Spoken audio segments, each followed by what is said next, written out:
एक माँ और उसके दो बेटों की कहानी। एक पति पत्नी के जोड़े को दो बच्चे हुए, दोनों ही बेटे।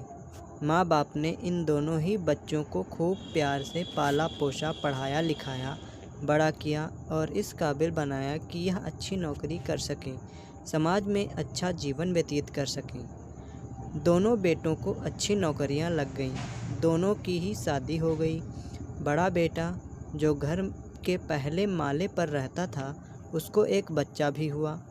पोते का मुंह देखकर दादा दादी बहुत खुश हुए। सब ठीक चल रहा था, लेकिन थोड़े ही दिनों बाद बूढ़े पति की मौत हो गई।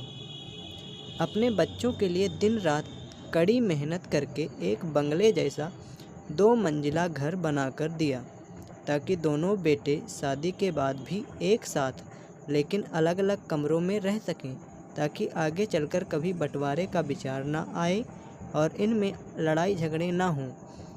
जब तक पति जिंदा था, दोनों बेटे और बहू माँ का सम्मान किया करते थे। जैसे ही पति मर गया, दोनों बेटे और बहुएं हर दिन माँ की सेवा करना तो दूर, माँ को हर दिन खाना खिलाने के लिए भी राजी न थे।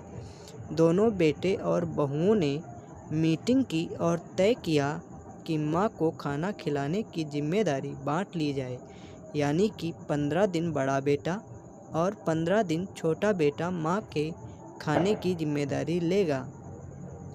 जिन बेटों को बिना दिन रात देखे भूख ना होते हुए भी और मन चाहा खाना हमेशा खिलाने के लिए जो माँ तैयार रहती थी, अब उसी माँ को बेटों के यहाँ पर दिनों के हिसाब से खाना दिया जाता था।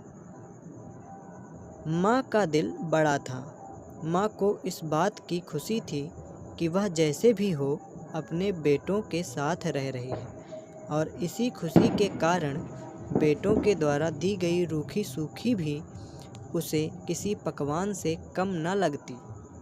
लेकिन दुर्भाग्य की बात तब हो जाती जब किसी महीने में 31 दिन आ जाते और उस एक दिन माँ को भूखा ही रहना पड़ता।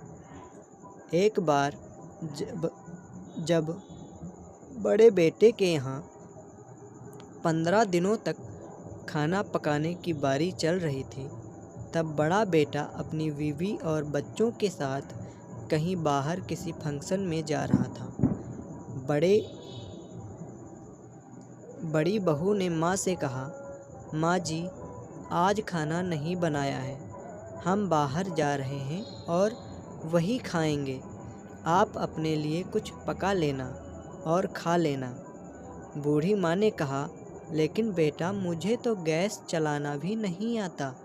बहू ने कहा, तो फिर ऐसा कीजिए कि पास वाले मंदिर में भंडारा लगता है, आप वहीं पर जाकर खा लीजिए, तो आपको गैस चलाने की ज़रूरत ही नहीं पड़ेगी। पास में ही खड़ा बेटा और पोता यह सब सुन रहे थे, लेकिन कोई कुछ न बोला। बूढ़ी माँ को भूखा ही छोड़कर बेटा और बहू फंक्शन के लिए निकल गए। माँ को थोड़ा दुख तो हुआ, लेकिन फिर अपने आप को यह सोचकर मना लिया, ठीक ही तो है, कभी कभी बहू को भी घर के काम से आराम मिलना चाहिए, और भगवान का भंडारा खाने का सौभाग्य किस्मत वालों को ही तो मिलता है। माँ खुशी खुशी मंदिर में जाकर भंडारा खा आईं। कुछ दिन ऐसे ही बीत गए।